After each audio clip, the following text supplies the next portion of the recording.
Salam sejahtera dalam kasih Kristus. Apa kabar Bapak Ibu Saudara sekalian? Tanpa terasa kita sudah berada di bulan terakhir tahun 2023, bulan Desember. Ini adalah bulan sukacita di mana seluruh umat Kristen di dunia ini sedang bersiap-siap menyambut Natal Yesus Kristus. Peringatan hari kelahiran Yesus Kristus. Kali ini kita akan belajar bersama dari kitab Yesaya pasal 8 ayat 23 sampai Yesaya pasal 9 ayat 6. Sebelum kita mendalami bagian Alkitab ini, mari kita mohon tuntunan kuasa Roh Kudus. Kita berdoa. Bapa Surgawi, Allah yang Maha Kuasa, Allah yang kami kenal di dalam Yesus Kristus Tuhan kami muliakan namamu saat ini. Engkau Allah yang sungguh baik menjaga memelihara kami sampai detik ini. Kami butuh firman-Mu ya Bapa sebagai bekal bagi kami menjalani kehidupan ini. Ya Roh Kudus, tuntun kami dengan kuasa-Mu agar kami beroleh pengertian yang benar dari firman-Mu. Kami menyambut pewartaan firman saat ini dengan penuh sukacita hanya di dalam nama Tuhan Yesus. Amin. Bapak Ibu Saudara sekalian, mari kita siapkan Alkitab. Kita membuka kitab Yesaya pasal 8 ayat 23 sampai Yesaya pasal 9 ayat 6. Saya akan bacakan bagi kita semua. Judulnya Kelahiran Raja Damai. Tetapi tidak selamanya akan ada kesuraman untuk negeri yang terimpit itu. Kalau dahulu Tuhan merendahkan tanah Sebulon dan tanah Naftali, maka di kemudian hari ia akan memuliakan jalan ke laut, daerah seberang sungai Yordan, wilayah bangsa-bangsa lain. Bangsa yang berjalan di dalam kegelapan telah melihat terang yang besar. Mereka yang diam di negeri kegelapan atasnya terang telah bersinar. Engkau telah menimbulkan banyak sorak-sorak dan sukacita yang besar. Mereka telah bersukacita di hadapanmu. Seperti sukacita di waktu panen, seperti orang bersorak-sorak di waktu membagi-bagi cerahan. Sebab kuk yang menekannya dan gandar yang di atas bahunya, serta tongkat si penindas, telah kau patahkan seperti pada hari kekalahan Midian. Sebab setiap sepatu tentara yang berderap-derap dan setiap jubah yang berlumuran darah akan menjadi umpan api. Sebab seorang anak telah lahir untuk kita, seorang putra telah diberikan untuk kita, lambang pemerintahan ada di atas bahunya, dan namanya disebutkan orang penasihat ajaib, Allah yang perkasa, Bapa yang kekal, Raja Damai. Besar kekuasaannya dan damai sejahtera tidak akan berkesudahan di atas takhta Daud dan di dalam kerajaannya. Karena ia mendasarkan dan mengokohkannya dengan keadilan dan kebenaran dari sekarang sampai selama-lamanya. Kecemburuan Tuhan semesta alam akan melakukan hal ini. Bapak Ibu Saudara sekalian, tema khotbah kali ini, nubuat lahirnya Raja Damai. Saudara, nubuat itu beda dengan ramalan, ya. Nubuat beda dengan ramalan. Nubuat itu pesan dari Allah kepada manusia tentang masa yang akan datang. Itu nubuat. Nubuat itu biasanya disampaikan oleh nabi. Contohnya, nubuat Nabi Yunus. Yunus diutus oleh Allah pergi ke kota Niniwe. Dan dia harus bernubuat bahwa dalam 3 hari kota itu akan dijungkir balikan oleh Tuhan. Ya, Yunus tidak pergi ke sana. Dia malah memilih pergi ke Tarsis. Mengapa Yunus tidak pergi ke Niniwe? Karena cerita tentang Niniwe itu menakutkan, mengerikan saudara sekalian. Salah satu cerita yang beredar, orang Niniwe ketika mereka berperang dan mengalahkan musuh-musuh mereka, dan di sana ada perempuan hamil. Perempuan hamil itu dibelah perutnya menjadi 2. Dan cerita itu sudah menyebar di mana-mana. Yunus pasti mendengar cerita itu. Karena itu Yunus memilih zona nyaman. Dia tidak ingin memasuki wilayah yang berisiko itu. Yunus memilih pergi bersenang-senang ke Tarsis. Tetapi Tuhan memanggil Yunus, Tuhan menjumpai Yunus, kapal yang dia tumpangi hampir tenggelam. Yunus sadar akan hal itu, dan dia meminta agar dirinya dilemparkan ke laut. Ketika dia dilemparkan ke laut, laut menjadi teduh, dia ditelan oleh seekor ikan, dan dia dimuntahkan ke pantai. Kemudian dia sadar akan kesalahannya, dan dia pergi melangkah menuju ke Niniwe. Yunus berteriak-teriak di sana menyampaikan pesan Tuhan, nubuat Tuhan bahwa tidak lama lagi kota Niniwe akan dihancurkan. Apa yang terjadi? Raja dan penduduk kota Niniwe menyesali akan dosa mereka. Mereka bertobat dan Tuhan mengasihani mereka. Saudara, nubuat disampaikan bahwa kota itu akan dijungkir balikan oleh Tuhan. Tetapi ketika umat bertobat, Allah berbelas kasihan. Saudara, itulah nubuat. Manusia yang merespon secara baik, manusia yang menyesali dosa-dosanya, mereka beroleh belas kasihan dari Tuhan. Nah, nubuat beda dengan ramalan. Beda dengan ramalan. Ramalan merupakan perkiraan. Perkiraan berdasarkan fenomena tertentu atau hal gaib yang mungkin akan terjadi. Ramalan bukan pesan dari Allah, ya. Ramalan tidak berasal dari nabi. Ramalan hanya berdasarkan perkiraan. Ramalan hanya berdasarkan perkiraan. Titik acuannya fenomena dan hal gaib. Ramalan sering dilakukan oleh mereka yang sekarang ini lagi ngetren disebut indigo, ya. Ramalan sering mereka lakukan. Saudara, kitab Yesaya adalah kitab yang ditulis oleh Nabi Yesaya. Nah, nabi ini berkarya sebagai nabi tahun 740 sampai 680 sebelum Masehi. Dia hidup dalam 4 zaman. Zaman Raja Usia, zaman Raja Yotam, zaman Raja Ahaz, dan zaman Raja Hizkia. Dia tampil ketika Raja Usia jelang kematiannya. Yesaya seorang yang berpendidikan tinggi. Yesaya itu dari kalangan bangsawan. Dia seorang penyair, saudara sekalian. Jadi, Yesaya ini punya jiwa seni.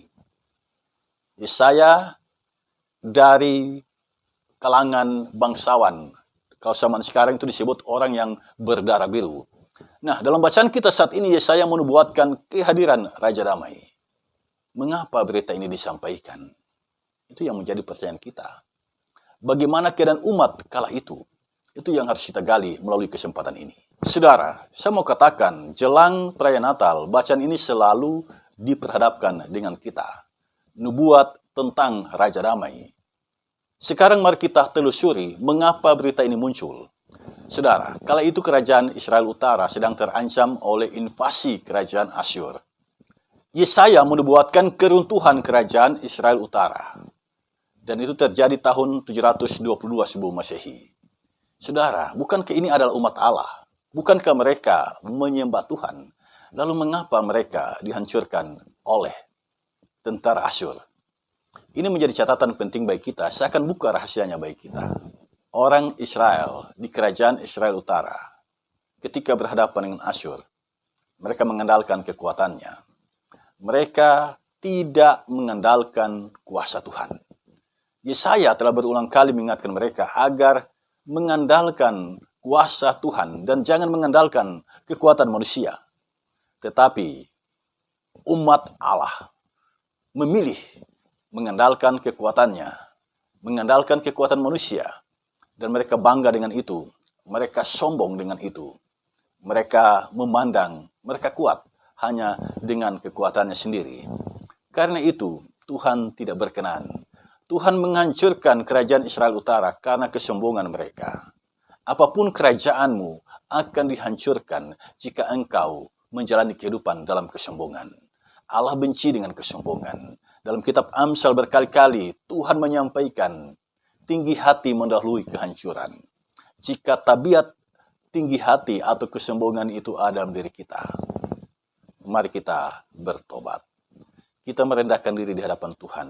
Minta dibentuk oleh Tuhan. Orang yang tinggi hati tidak bisa dibentuk. Mengapa? Karena baginya hatiku adalah rajaku. Jadi dia tidak butuh Tuhan. Kalaupun dia butuh Tuhan, itu hanya formalitas. Yang berkuasa dalam hidupnya adalah hatinya. Firman yang disampaikan tidak masuk ke dalam hati. Karena yang berkuasa dalam dirinya adalah hatinya. Nah, saudara sekalian, Israel jatuh karena hal itu. Jangan kita mengulang kejatuhan bangsa Israel ini. Karena itu tabiat tinggi hati harus kita singkirkan.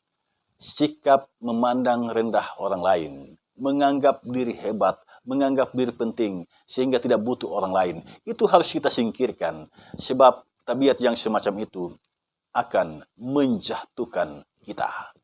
Jadi kita bisa belajar dari pengalaman bangsa Israel ini. Banyak kali orang ketika dia punya sesuatu yang istimewa, dia bangga dengan itu. Dia bangga dengan itu, lalu dia merasa diri lebih hebat dari yang lain. Ketika seseorang punya pengaruh, punya kedudukan, punya jabatan yang tinggi, waspadalah.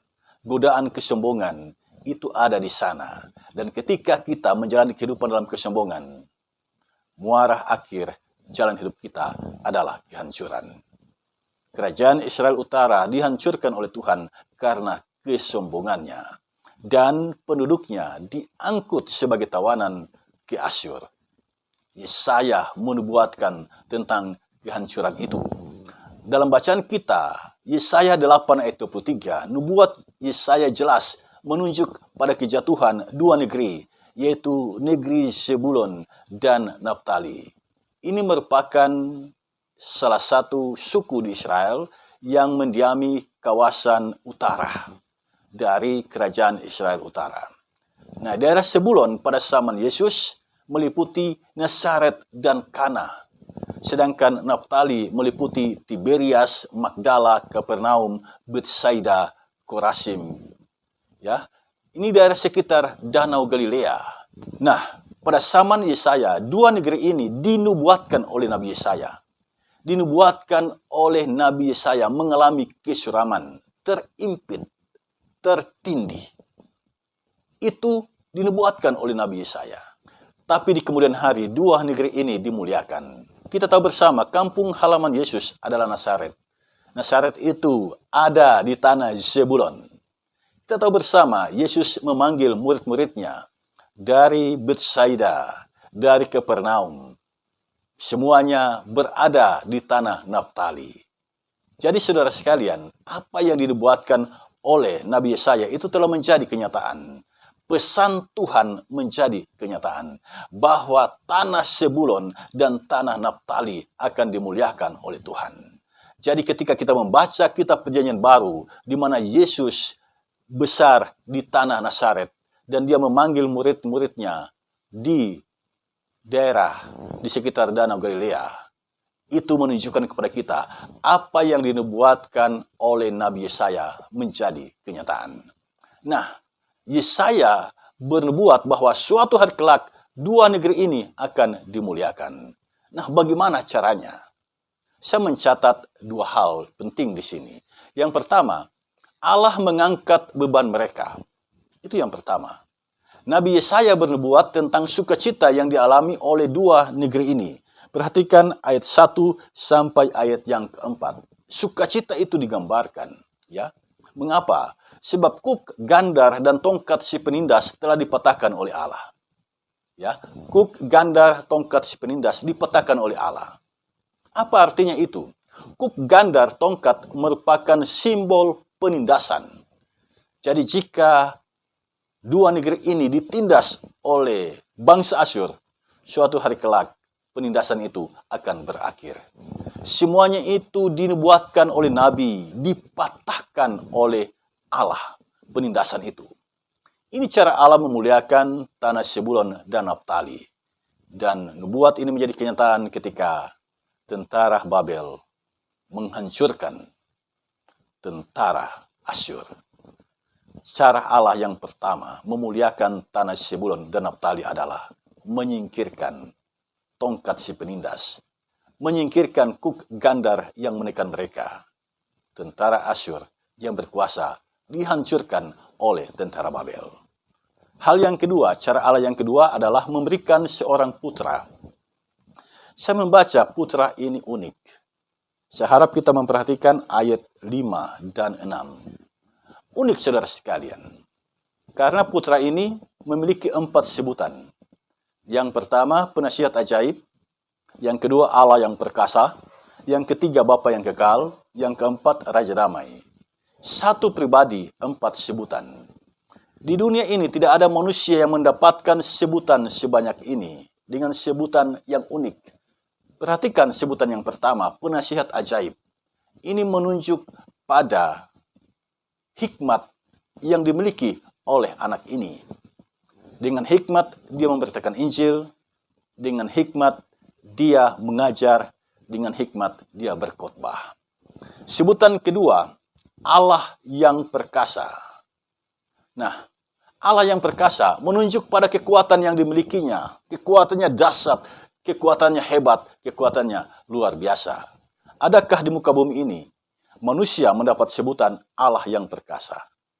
Tidak ada, saudara sekalian. Anak ini mendapatkan sebutan Allah yang perkasa karena dia punya kuasa. Kuasa untuk melakukan mujizat. Dia punya kuasa sebagaimana layaknya Allah berkuasa. Nah, sebutan yang ketiga, Bapa yang kekal. Bapa itu menunjuk pada orang tua.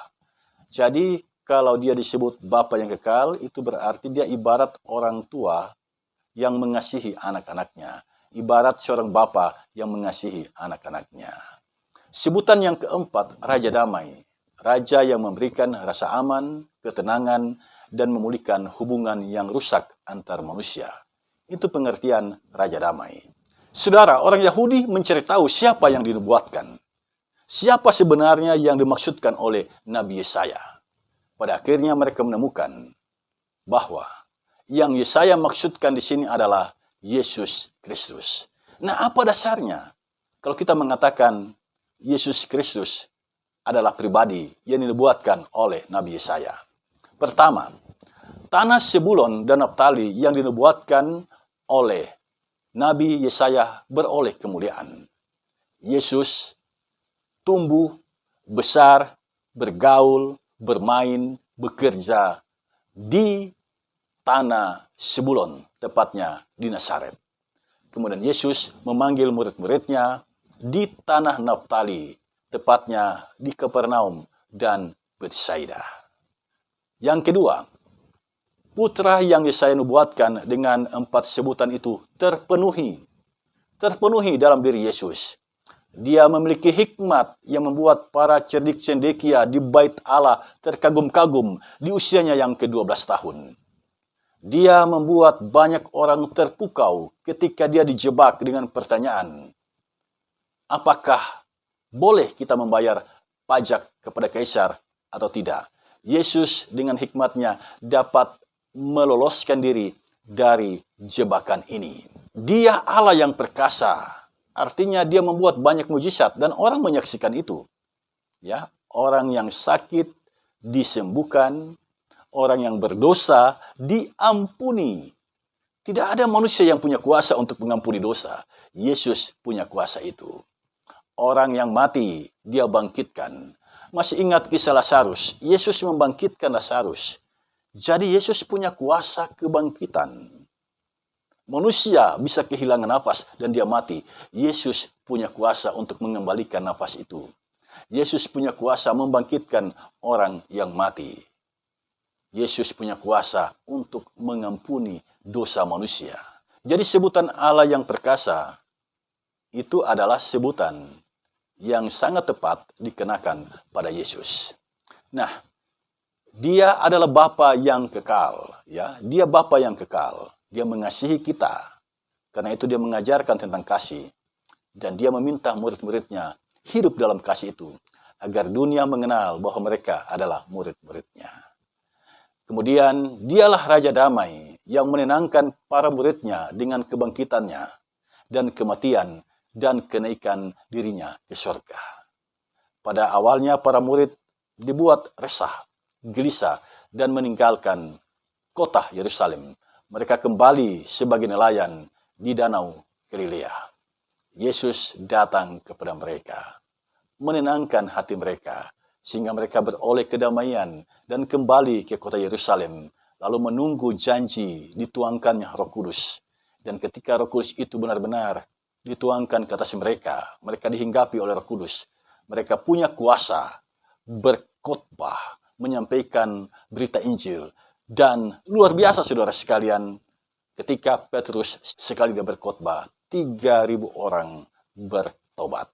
Saudara sekalian, setelah kita mendengar ulasan kebenaran firman Tuhan ini, apa pesan yang mau disampaikan kepada kita di masa raya Advent ini dalam rangka menyongsong Natal Yesus Kristus dan membekali diri kita menyambut kedatangannya kembali. Apa pesan yang dapat kita petik dari kitab Yesaya ini? Saya mencatat beberapa hal. Yang pertama, untuk segala sesuatu ada masanya. Itu yang dapat kita tangkap dari pengajaran kitab Yesaya ini. Ada saat kita mengalami kesuraman seperti yang dialami oleh penduduk di tanah Zebulon dan Naftali. Mengapa terjadi kesuraman? Karena ada kesombongan dalam diri mereka. Jadi kesombongan itu mengantar kita pada kesuraman. Jadi jika engkau punya sesuatu yang dapat dibanggakan, jika engkau punya kedudukan yang tinggi, pangkat yang tinggi, camkanlah ini, jangan sombong. Jangan merendahkan orang. Jangan menganggap diri lebih dari yang lain. Hiduplah apa adanya, bersahaja saja. Mengapa? Karena kesombongan itu membuat hidup kita berantakan, membuat kita hancur, lebur. Jadi saudara sekalian, ada saat kita mengalami kesuraman, tapi ada saat juga Tuhan memuliakan kita. Di saat kita bertobat dan kembali kepada Tuhan. Jadi masa depan itu sangat bergantung pada kita. Ketika kita memilih rendah hati, Tuhan memuliakan kita. Tetapi ketika kita memilih menjalani kehidupan dalam kesombongan, Tuhan merendahkan kita. Yang kedua, Allah berkuasa mengangkat kuk, gandar, dan tongkat yang menindas hidup kita. Setiap pengikut Kristus tidak luput dari pergumulan kehidupan. Ketika Anda menonton channel ini, bukan tidak mungkin Anda punya pergumulan.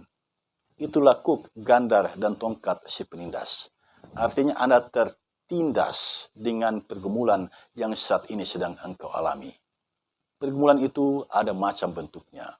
Ada perselisihan dengan tetangga, ada sakit penyakit, ada kekesalan terhadap sahabat, dan lain sebagainya. Itu pergumulan kehidupan kita. Nah, Allah punya kuasa untuk mengangkat pergumulan kehidupan kita. Allah punya kuasa untuk memberikan kekuatan kepada kita menghadapi pergumulan itu. Kuk, gandar, dan tongkat penindas itu dapat diangkat oleh Allah. Pergumulan yang sedang kita hadapi bukan tidak ada solusinya. Tuhan pasti akan menolong kita jika kita menjalani kehidupan dalam kerendahan hati dan mengandalkan kuasa-Nya. Itu hal kedua yang dapat kita pelajari di sini. Yang ketiga, Allah mengaruniakan putranya yang tunggal agar kita beroleh keselamatan. Ya, jadi diberikan putra tunggalnya bukan berarti tidak ada tujuan. Yesus Kristus datang ke dunia itu punya tujuan agar kita beroleh keselamatan. Masih ingat Yohanes 3 ayat 16? Di sana dikatakan karena begitu besar kasih Allah akan dunia ini, sehingga dia mengaruniakan anaknya yang tunggal, supaya setiap orang yang percaya kepadanya tidak binasa, melainkan beroleh hidup yang kekal. Garis bawahi kalimat ini, supaya setiap orang yang percaya kepadanya tidak binasa, melainkan beroleh hidup yang kekal. Jadi ketika kita percaya kepada Yesus, jaminan Yesus adalah kita beroleh hidup yang kekal. Yang keempat, Yesus Kristus adalah Raja Damai. Ya, Dia yang mendamaikan kita dengan Allah. Upah dosa adalah maut. Kita ketika berdosa, seharusnya kita mati karena dosa-dosa kita. Yesus datang ke dunia menjadi korban penebus dosa. Kutuk dosa, yaitu kematian, ditimpakan pada Yesus. Dia mengalami siksaan yang mengerikan itu. Dia mengalami proses menuju kematiannya dengan sangat mengerikan, digantung di kayu salib, di antara dua penjahat. Dan karena pengorbanannya itu, kita didamaikan dengan Allah. Relasi kita dengan Allah dipulihkan.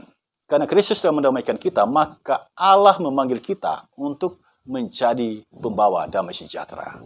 Masih ingat khotbah Yesus di bukit dalam Matius pasal 5 ayat 9? Berbahagialah orang yang membawa damai, karena mereka akan disebut anak-anak Allah. Saudara, saya mau tanya, apakah Anda dapat dikatakan anak-anak Allah? Firman Tuhan menegaskan, yang bisa disebut anak-anak Allah hanyalah mereka yang membawa damai. Jika Anda membiarkan diri dalam permusuhan dan tidak mau berdamai, Anda tidak pantas disebut anak-anak Allah. Berbahagialah orang yang membawa damai, kata Yesus, karena mereka akan disebut anak-anak Allah. Mengapa kita harus berdamai dengan sesama? Karena Kristus telah memberikan teladan kepada kita demi mendamaikan kita dengan Allah. Hubungan yang rusak sejak peristiwa ketidaktaatan manusia di Taman Eden itu dipulihkan oleh Yesus. Dia mendamaikan kita dengan Allah. Jadi karena Yesus telah mendamaikan kita dengan Allah, maka Yesus meminta kita merendahkan hati, berdamai dengan sesama. Hanya dengan kerendahan hati kita dapat melangkah berdamai dengan sesama. Dalam kesombongan tidak ada keinginan untuk berdamai. Hanya orang yang rendah hatilah yang mau berdamai dengan sesama. Nah, saudara sekalian, di masa Advent yang kedua ini mari kita berbenah diri. Tradisi Kristen Advent itu adalah masa di mana kita bertobat, tekun membaca Alkitab, dan berdoa. Jika ada yang salah, mari kita saling mengampuni sehingga tiba perayaan Natal yang kita rayakan benar-benar dapat kita nikmati dan kita menjalani kehidupan dalam damai dan sukacita dengan sesama. Selamat menyambut Natal Yesus Kristus. Selamat menyongsong tahun baru 1 Januari tahun 2024. Tuhan Yesus senantiasa menyertai kita. Amin.